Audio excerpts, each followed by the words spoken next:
Bonjour à tous, c'est Xavier, j'espère que vous allez tous très bien. On se retrouve comme d'hab pour la petite vidéo du samedi soir sur Pépitor TV. Alors cette semaine, on a eu droit à un joli rebond assez marqué, du coup fin de semaine qui s'est mis en place entre, on va dire, on a eu quelques signes déjà mercredi et puis on a fini par gagner donc plus 3,23% sur le CAC 40 vendredi en fin de séance. Alors par contre, pas d'emballement. Je pense qu'il faut rester très très prudent dans les conditions, les circonstances actuelles, déjà pour deux raisons. La première, elle est technique. La première, on se rend compte que, ok, joli rebond, mais pas de volume. Donc voilà, attention. La deuxième raison, elle est aussi technique. Et en fait, si on zoome un petit peu, on se rend compte que donc on avait cassé récemment, donc il y a 2 semaines, on avait cassé la zone, le gros support des 6100 points, on était venu tester les 5850, 5900.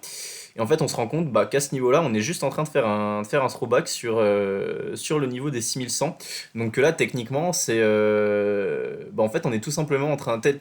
C'est comme quand on casse une résistance et que derrière on fait un pullback dessus, j'aurai sûrement l'occasion de vous le montrer sur un autre graphe, avant derrière de repartir, donc d'avoir un vrai schéma haussier qui se met en place. Là on a tout simplement à ce stade, hein, évidemment, hein, après peut-être que je me trompe, hein, parce que ça reste que des probabilités, mais à ce stade il faut garder à l'esprit qu'on a juste quelque chose de très technique qui se met en place et qu'à ce stade en fait on est juste en train de valider comment dire, une bonne cassure, une cassure saine de l'ancien support, donc en fait qu'on est en train de valider un mouvement baissier par à ce stade le retest de l'ancien support qu'on avait cassé. Alors après, si on voulait partir par le haut quand même et comment dire, et avoir un regain d'optimisme sur les indices, sur les marchés, il y aura deux gaps à combler. Il y aura le gap des 6180 grosso modo et le gap ici des 6340.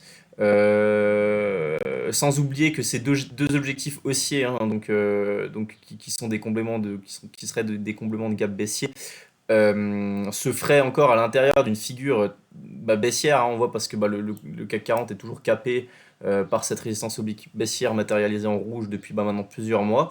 Donc en fait, ça fait quand même, ok, ça fait pas mal d'objectifs haussiers théoriques éventuels, mais dans une figure baissière de moyen terme. Donc en fait, très concrètement, la tendance reste pour moi baissière à ce stade. Euh, si on prend en compte tous ces éléments-là, voilà. Donc après, rien à signaler, hein. Soit on veut casser ça par le haut, on ira éventuellement combler les gaps et se frotter à la résistance au big baissière d'ici quelques semaines. Soit on fait juste on valide juste, comme je disais avant, on valide juste la cassure la cassure du support ici en venant le tester parce il va faire résistance maintenant et on repartirait derrière par le bas. Et si on venait à casser les 5890, 5850, on aurait un nouveau mouvement baissier qui se mettrait en place. Donc voilà, ça c'est les scénarios à prendre en compte sur le CAC 40.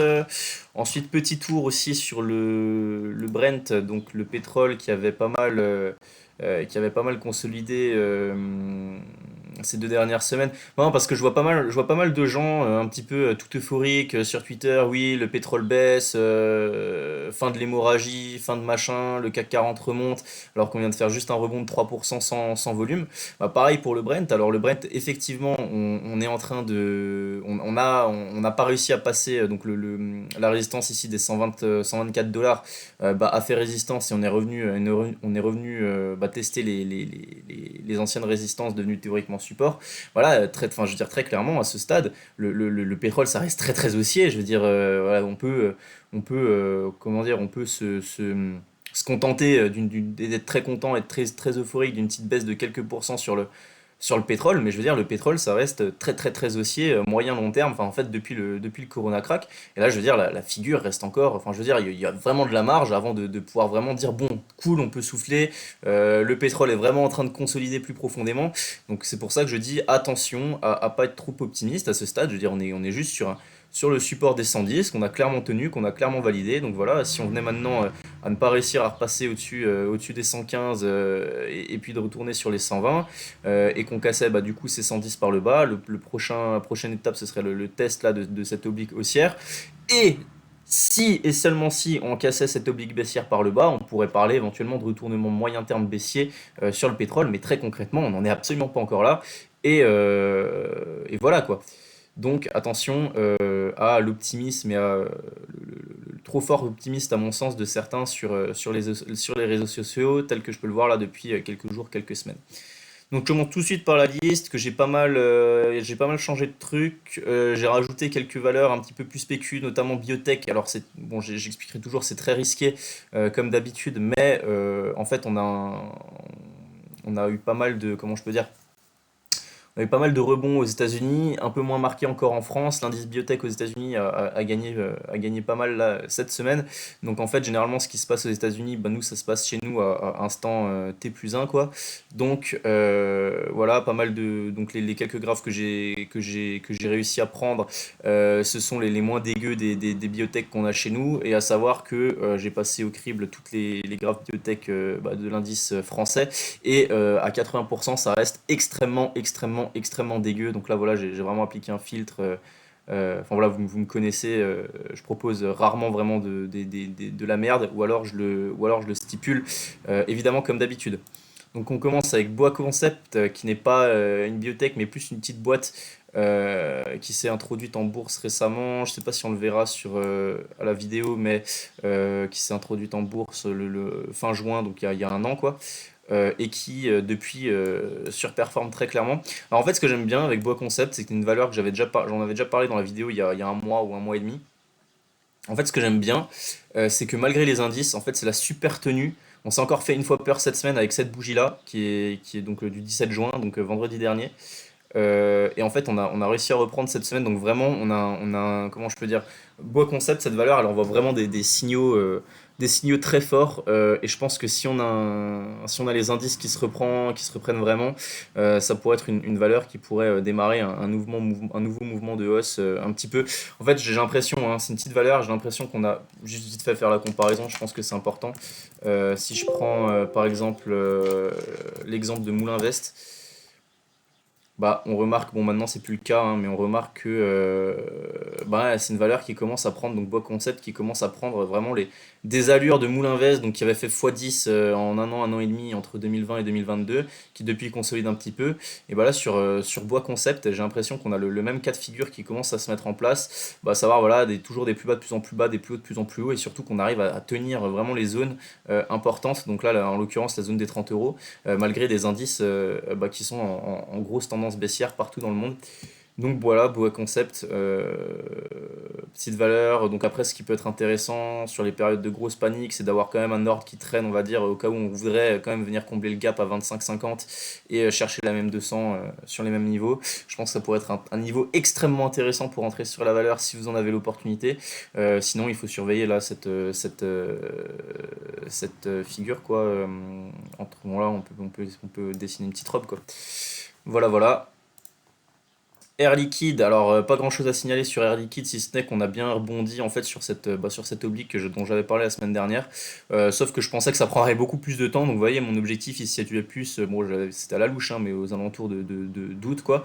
Et en fait on est venu tester quasiment, hein, c'est toujours, on n'est pas au point près mais à la zone on va dire, cette semaine et puis on a bien rebondi, on a pris 6-7% en ligne droite depuis la touchette.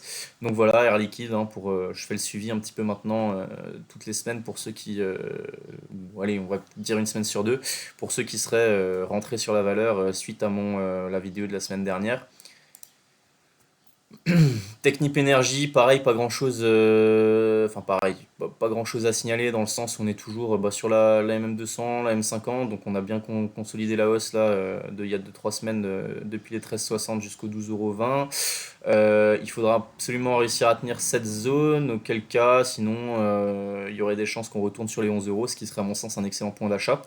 Voilà, et pour relancer, il faudra sûrement réussir à repasser la même 20 et derrière relancer une hausse direction 14 euros, 14,10 €, qui serait la zone des plus hauts historiques. Alors, la petite Biosinex qui a enfin qui a enfin repris des couleurs cette semaine, donc en fait toutes les valeurs Covid quasiment, hein, donc j'ai rentré je crois Novacite il me semble, et peut-être une autre, je sais plus, dont je vais parler un peu plus tard. Donc en fait pourquoi je les rentre? Bah tout simplement là, je me rends compte que ma robe n'est pas bien placée. Tac, tac. Alors, Donc en fait, on a un regain de Covid là, de l'épidémie de Covid en Europe. On a les médias qui commencent de plus en plus à en parler. Je sais pas, je crois qu'on était à genre 70 000 cas par jour hier ou avant-hier. Enfin, je sais plus, moi ça m'a vraiment, ça m'a un peu sorti, ça m'a un petit peu passé au-dessus. Mais le fait que d'en réentendre parler, voilà, voilà. Après, je vais pas, je vais pas polémiquer, je vais pas politiser, mais c'est toujours intéressant de voir que ça fait 6 mois qu'on n'en parle pas et puis boum, législative plus une semaine et on ressort le Covid. Voilà, voilà, je ne dirai rien de plus là-dessus, je dis juste que c'est quelque chose qu'il faut prendre en compte. Ensuite, bah, sinon pour revenir sur le graphique, ben ça n'a pas manqué. Alors certes c'est faiblard encore maintenant, mais on a eu un petit rebond des volumes par rapport aux dernières semaines.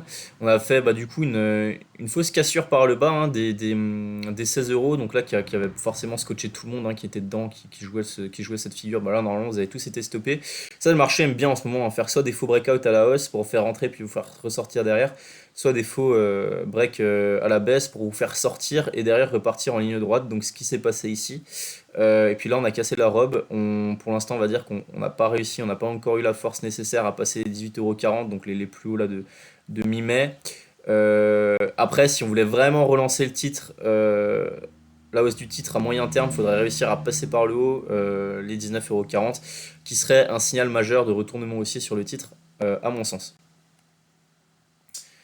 LVMH, donc LVMH qui est un petit peu comment je peux dire, qui est un indicateur. En gros, vous regardez LVMH, vous savez à peu près ce que fait le CAC 40 parce que c'est des graphes qui restent assez similaires. Le luxe, dans la pondération du CAC, c'est ce qu'il y a de plus gros. Donc autant vous dire, si le luxe surperforme, le CAC surperforme. Si le luxe sous-performe, bah, le CAC pareil. Puis bah là, on a réussi à tenir, on aurait bien réussi à tenir, je crois qu'on en a parlé la semaine dernière aussi, on a bien réussi à tenir le support des 535 € on va dire, puis on rebondit depuis. Donc voilà, rien à signaler, c'est juste rien de plus à signaler. S'il y en a qui l'ont pris sur cette zone-là, bah bravo à vous, faites un joli gain pour l'instant.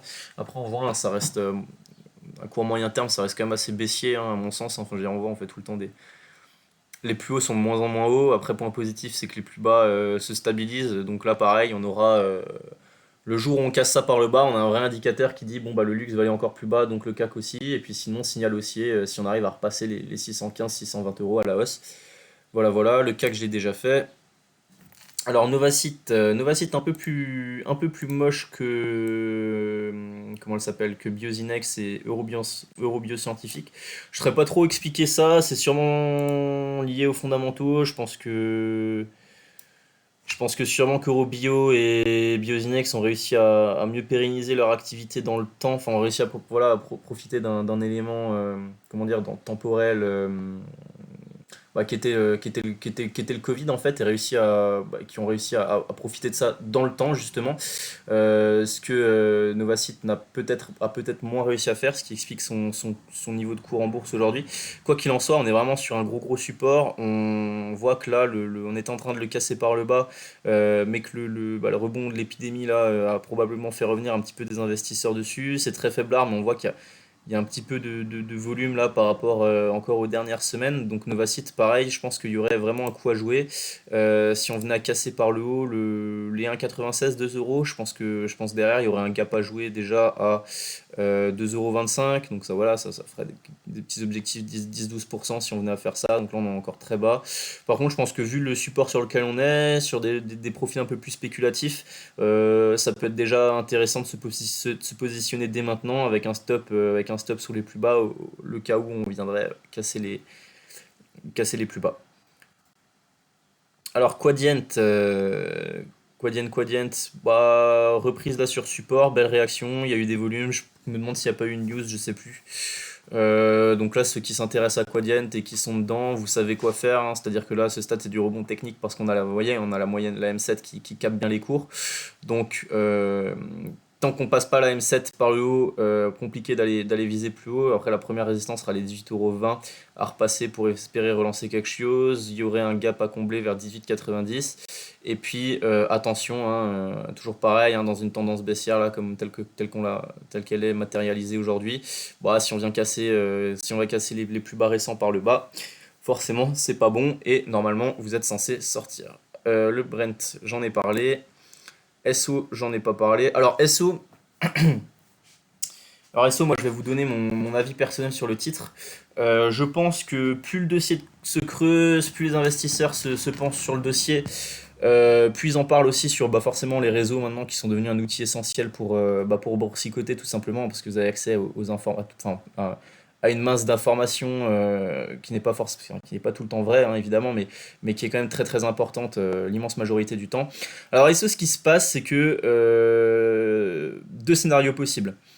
Donc soit le pétrole part par le bas, dans scénario le pire hein, évidemment, soit le pétrole part par le bas et les investisseurs se disent oh là là, SO valeur parapétrolière, enfin ils font comment dire, ils font la mécanique la plus simpliste, ils disent oh là là, SO lié pétrole, on sort d'SO, ça part par le bas.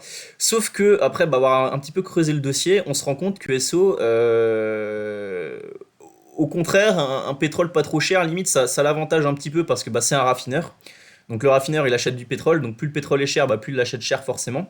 Et en fait ce qui se passe en ce moment c'est que, bon ça c'est dû aux politiques, bon avec la transition écologique là qu'on décidé nos politiques depuis plusieurs années, ils ont dit bah dans leur tête ça veut dire quoi? Ça veut dire bannissement du pétrole, donc ça veut dire sous-investissement chronique bah, depuis des années dans ce genre dans ces secteurs-là, et ce qui fait qu'aujourd'hui on se retrouve avec une demande énorme en produits raffinés en plus parce qu'on vient parce qu'en fait il faut savoir que le pétrole brut on n'en fait rien, il faut le raffiner. Et en fait le problème c'est que vous pouvez extraire autant de pétrole que vous voulez et donc faire chuter le prix du baril autant que vous voulez. Si vous pouvez pas le raffiner, si vous n'avez pas de capacité de raffinage, vous en faites rien. Sauf qu'aujourd'hui, ben, les capacités de raffinage tournent au maximum. Aux États-Unis, c'est du jamais vu. En Europe, c'est du jamais vu. Du coup, les marges de raffinage, donc c'est là que SO gagne des sous, explosent. Et je crois qu'on est sur un truc, on est plus de x10 par rapport à l'année dernière. Et donc, ben, SO, c'est une valeur qui va gagner énormément d'argent cette année au minimum, à minima.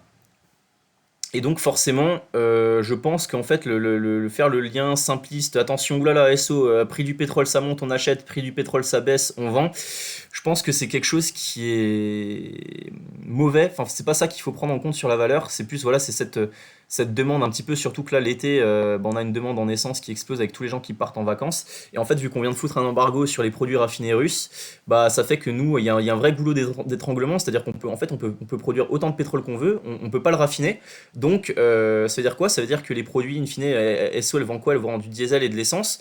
Bah, ça veut dire que ça vaut de plus en plus cher et que du coup, les marges ne peuvent quasiment dans ces conditions-là que monter. Et donc, SO ne peut que gagner de l'argent, quoi. Parce qu'une raffinerie, c'est comme une centrale. Vous la construisez, une centrale nucléaire, vous la construisez pas en 10 jours. Donc ça, c'est un problème dont on n'entend pas trop parler, mais c'est pareil, c'est les politiques et les thèmes politiques qu'on a voté ou choisi, je sais pas trop comment expliquer ça, ces 10 dernières années qui sont responsables de la situation actuelle. Et moins le prix du brut, même si ça joue un petit peu quand même, mais moins que ça, quoi. Donc SO toujours comment je peux dire, dans cette figure, c'est-à-dire que bon, on a un gros signal d'achat là si on vient casser les 65 euros. Et attention, bah, si on vient casser l'oblique par le bas, qui amènerait un objectif baissier aux alentours des 48 euros.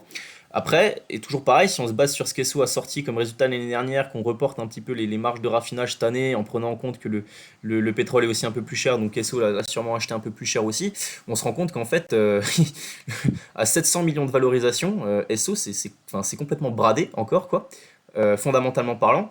Après, voilà, on peut toujours avoir des grosses variations pour X ou Y raison, mais je veux dire, SO cette année, ils vont faire des résultats de malades mentaux, et je pense que c'est quelque chose qui n'est pas pris en compte encore à ce stade par le marché.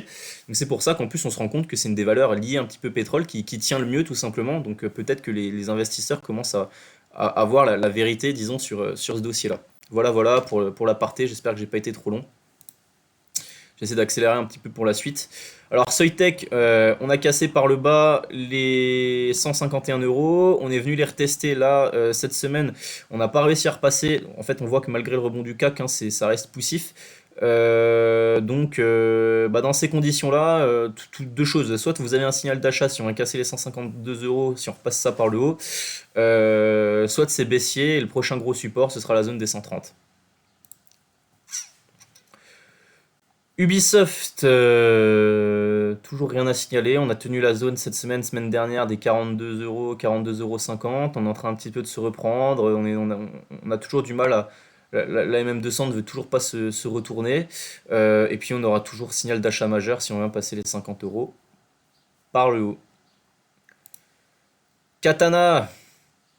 Alors Katana, je suis assez content parce qu'on se rend compte que ça congestionne, ça travaille, mais on est en train de tenir la trendline, donc le support oblique haussier qui dure depuis les plus bas quasiment les plus bas du Covid, donc depuis octobre 2020. On est en train de tenir ça et en même temps on est en train de tenir la zone d'achat dont on parle depuis des semaines et des semaines.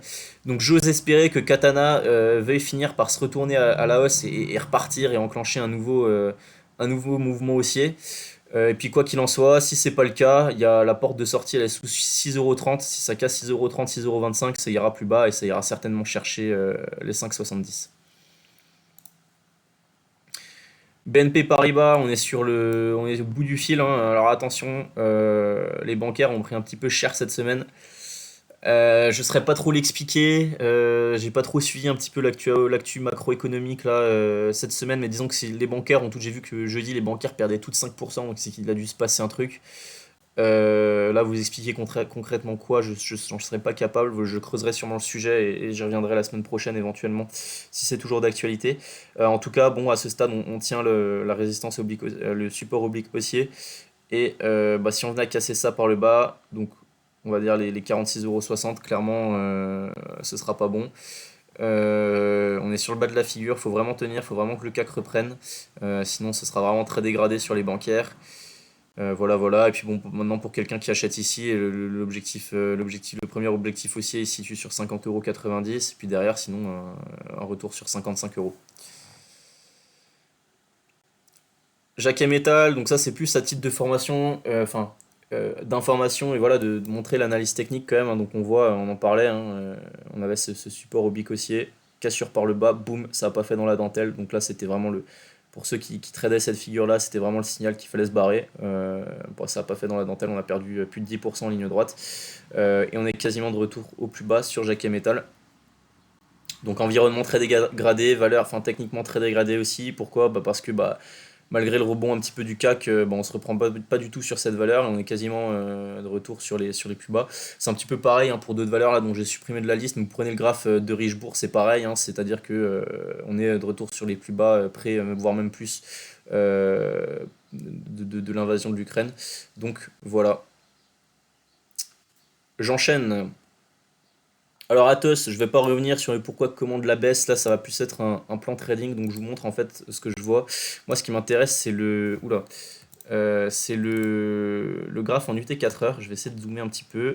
Alors en UT 4 heures, qu'est-ce qui se passe? On a eu des tentatives de rebond là toute la semaine, et on n'est pas passé à cause des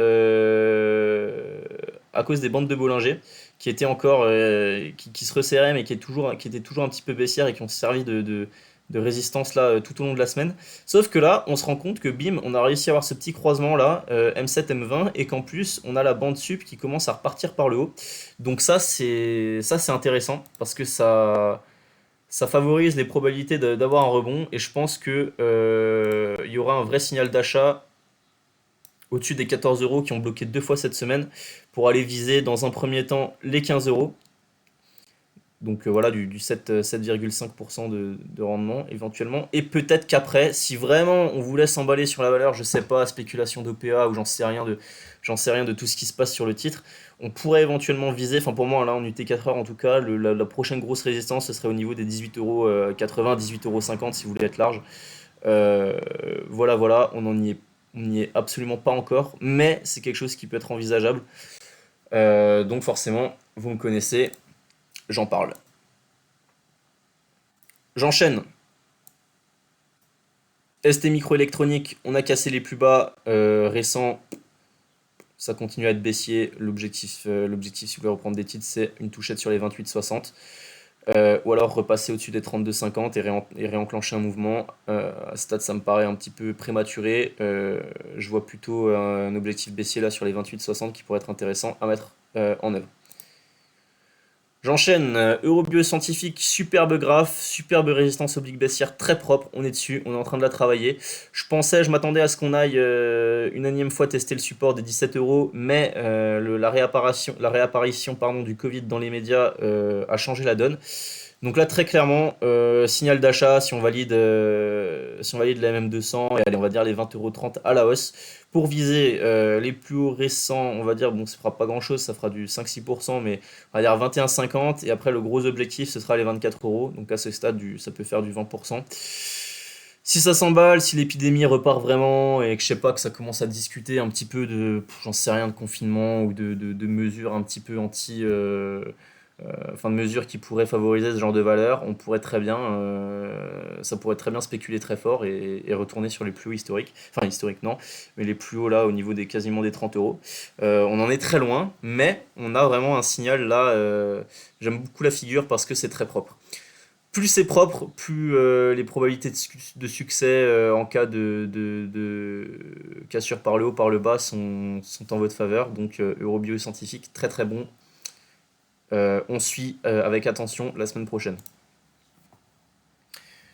Eramet, on a cassé les 114 et pour l'instant on tient la même 200.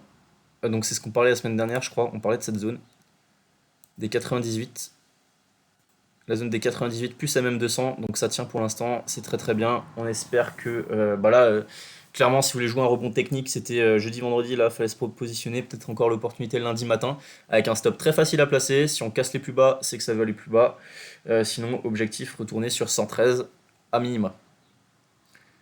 J'enchaîne, Galapagos, on est toujours sur la zone de support, toujours sur la même 200. On a enfin les moyennes mobiles qui commencent à se retourner, la M7, la M20. Donc à surveiller, on pourrait peut-être enclencher, donc maintenant qu'on a testé le support, le vrai support important, on pourrait peut-être réenclencher un mouvement un peu plus important à la hausse, surtout, donc là stop facile hein, toujours, hein, si on casse 49 € par le bas, faut se barrer. Surtout que comme je le disais, les biotech sont un petit peu, le secteur biotech a repris un petit peu des couleurs aux États-Unis. Donc Galapagos c'était une des valeurs qui tenait le mieux ces derniers temps, donc pourquoi pas espérer quelque chose d'intéressant sur Galapagos les semaines prochaines. La semaine prochaine, pardon. Stellantis, alors ici pareil, c'est plus à titre d'information et de formation. On avait une jolie figure, on casse par le bas, gap baissier, faut se barrer, vous voyez derrière ça baisse, donc là voilà, on est en train de tenir, on est en train de travailler là sur les 12 €. Si on casse les 12 €, c'est retour sur les plus bas, 11,25 € de début mars. XFAB pareil, on a cassé par le bas, c'est en train d'aller plus bas. Ouais, bon, j'ai toutes les flèches là qui donnaient un petit peu les scénarios la semaine dernière, enfin les dernières semaines. Donc là, clairement, bah, le scénario qui a primé, c'est bah, le scénario baissier. Donc là, objectif, on aura un premier support sur les 6,5 €. Si ce 6,5 € casse, ce sera retour sur 5,60 €. J'enchaîne. Ipsen, alors Ipsen a bien rebondi sur rien en fait. Je m'attendais à ce qu'on aille peut-être tester un petit peu plus bas. En tout cas, cette bougie-là, on parlait la semaine dernière hein, avec des volumes, elle était quand même pas anecdotique parce que vous voyez derrière, on est clairement reparti. Donc là, je la vois bien en fait venir retester. Ce sera plus, là, c'est pareil, ce sera plus à titre formation, information. Là, j'estime qu'il n'y a pas forcément grand-chose à faire, mais je pense que c'est toujours bien de se fixer un peu des challenges. On verra la semaine prochaine si j'ai eu raison. Je pense qu'elle va venir tester la semaine prochaine, qu'elle va venir tester MM200, voire 92-90 avant de bloquer un petit peu et de soit passer en force, soit de pas passer la résistance et de revenir travailler un petit peu, chercher du jus pour revenir passer derrière. Voilà, voilà. OVH Group, j'en parlais la semaine dernière, on a toujours ce joli canal qui est en place. Donc signal d'achat si on casse et si on valide 19,70 à la hausse. Et signal de baisse si on casse grosso modo 18,30 par le bas. Genside biologique, alors là pareil, cas d'école d'analyse technique. Alors on reprend depuis que je parle de la valeur. Congestion sous 2,20 €. On casse 2,20 €. On vient en ligne droite tester la grosse résistance des 2,73, 2,75. On échoue sur cette résistance. On vient faire un pullback sur le support des 2,50 €. On repart par le haut, on casse cette résistance, on vient bah, du coup nulle part. C'est le seul bémol. Là, c'était pas évident de savoir que c'était le plus haut ici. Et puis derrière, on repart, on revient travailler et cette fois-ci, on revient retester le support des 2,20 €. Donc en fait, ce seuil des 2,20 € qui avait laissé enclencher le mouvement haussier derrière, qu'on est venu retester là maintenant et sur lequel on semble se stabiliser. Donc en fait, ce que je veux dire, c'est que les points, à part le point haut d'ici, qui est un petit peu bizarre, aucun là n'était anecdotique. Donc on se rend compte de vraiment la puissance de l'analyse technique des fois. Alors soit c'est des algos qui travaillent bien ça, parce que bah, forcément les algos sont codés par des traders et donc on donne des points bah, qui sont vus par des traders, quoi. Euh, ou alors, euh, ou alors le marché a juste fait les choses très très proprement, pardon, mais moi je trouve que c'est pas anecdotique, là on est vraiment sur une valeur, enfin c'est très très propre en fait tous les points. Moi ça me fascine personnellement de voir ça, pour ça que j'en parle, et donc là bah, dans ces conditions-là, en fait ça peut être intéressant d'acheter la valeur avec un stop sous 12,20 € pour viser un retour au moins sur 2,70 € je pense, voire les plus hauts sur les 3 €, et si on est à casser les 3 € par le haut, prochain objectif ce sera le gap à 3,32. Médian Technologie, dans son range en fait, donc ça travaille, hein, on est en train tranquillement de se diriger vers l'objectif haussier, rien à signaler. Morel et Prom, on a sauvé in extremis pour l'instant le support là des 4,55. On a un graphe qui ressemble pas mal à celui du baril de Brent, mais ça c'est un peu logique parce que Morel et Prom c'est un producteur pur et dur. Je disais la semaine dernière, je crois 98-99% de leur activité c'est de la production et de la vente de pétrole, de l'extraction et de la vente de pétrole brut, pardon. Donc normal que le cours dépende beaucoup plus bah, du pétrole qu'un groupe comme Esso. Voilà, voilà, si on vient casser par le bas les 4,50 €, ce sera probablement retour sur 4,05 €, 4,06 €. Et sinon, faut vraiment qu'on tienne ça pour espérer relancer. Voilà. Ensuite, je passe. Je me rends compte que j'ai plus beaucoup de batterie, donc il faut que je fasse vite. Enfin, vite. Vite et bien. Vite et bien. Évidemment, toujours. DBV Tech. Alors, DBV Tech, le graphe daily est un petit peu. Voilà, il y a beaucoup de volatilité, donc faire attention. Donc, c'est une biotech, faire attention. On est en train de passer la MM200, c'est positif. La M7, la M20 sont orientées vraiment à la hausse, c'est très positif. Il y a du volume, c'est assez positif. Par contre, moi, ce que j'aime bien, c'est là, en fait, on a une tendance haussière sur une biotech. Tendance haussière sur une biotech. C'est pas arrivé depuis longtemps, à part quelques autres. Mais c'est très rare, donc ça soulignait. Et ce que je peux dire sur DBV, c'est que c'est joli parce qu'on a donc la tendance haussière daily et surtout la tendance haussière hebdo aussi. Je zoome, je zoome, je zoome. On est sorti, voilà, on a eu ça, croisement aussi M7, M20. On est sorti du goulot d'étranglement des bandes de Bollinger. On passe par le haut. Pour l'instant, on est au-dessus. Tant qu'on tient les bandes de Bollinger par le haut, il y a des chances que ça aille vraiment beaucoup plus haut. Donc DBV Technologies, à prendre en compte, on aura un signal, je pense, au-dessus des 5 €. Ça pourrait peut-être de nouveau accélérer. Je passe à Valorec, je me mets en daily. Valorec en daily, on voit qu'on est en train de casser, on a cassé la zone des 12,15 € là dont on parlait depuis plusieurs semaines par le bas. Donc le prochain support pour espérer stabiliser, ce sera les 10,50 €. Voilà. Et je finis avec Valneva. Je vais pas m'attarder sur le dossier Pfizer, politique, machin et tout. Je vais vraiment parler ce que j'en pense du fond, du cœur, parce que bah, Dieu sait que j'aimerais en parler. Et que je trouve un petit peu dégueulasse ce qui s'est passé récemment sur le dossier. Mais bon, bref. En tout cas, quoi qu'il en soit, on a des choses qui sont pas mal et des trucs à faire parce que bon, il y a eu les news récentes qui ont fait qu'on a eu des volumes, qu'on est reparti vraiment par le haut. Alors, chose intéressante, on a laissé ouvert un gap haussier, deux gaps haussiers, trois gaps haussiers qu'on est venu fermer vendredi fin de semaine. Et moi personnellement, j'ai pris un peu des titres sur ce niveau-là en clôture vendredi parce que je pense que le gap là, c'était important d'aller le fermer et ça correspond, vous voyez, enfin techniquement, ça correspond à ça, à ça, à ça, à ça et on tient juste ça. Donc je pense que beaucoup de ça, mais comprenez que c'est des points intéressants. Et je pense que là, c'était peut-être un point d'achat intéressant pour espérer que ça reparte la semaine prochaine. Et en fait, on se rend compte aussi que la semaine prochaine, enfin lundi, on aura tout de suite la même set qui va être au niveau des 11,90 €, peut-être même voire 12 €. Et ce que je trouve super intéressant, c'est que si on se met en horaire, on se rend compte que ce point des 12,80 pardon, c'est 11,80 €, 11,90 €, ça correspondrait avec une fermeture de 12 €, ça correspondrait avec une fermeture du gap du 23 juin en unité de temps horaire Donc ça pourrait être un super point d'achat, je pense, qui va être surveillé par beaucoup de monde. Donc là, pour moi, à ce stade, deux solutions sur Valneva. Soit on rebondit direct sur cette zone-là, donc la zone qu'on a travaillé en fin de semaine, la 12,65 €, 12,70 €.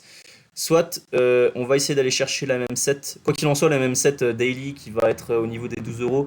Je pense qu'elle va vraiment attirer du monde parce que là, il y a eu des volumes et la tendance haussière est bien repartie en court terme. Et qu'en plus, ça correspondrait, ces 12,07 €, ça correspondrait avec la clôture du gap horaire au niveau des 12 euros.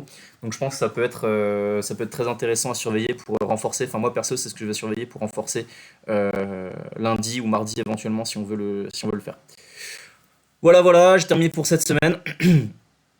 J'espère que ça vous aura plu. Comme d'hab, n'hésitez pas, hein, si vous avez des petits commentaires, bah, à liker la vidéo, à la partager pour le référencement de la chaîne, parce qu'avec Denis, on fait vraiment un taf de fou. Et que bah, c'est vraiment très quali. On s'implique beaucoup là-dedans, donc voilà, c'est toujours intéressant pour nous. Bah, si vous pouviez un peu nous aider voilà, à bah, faire plus de vues, à démocratiser un petit peu tout ça.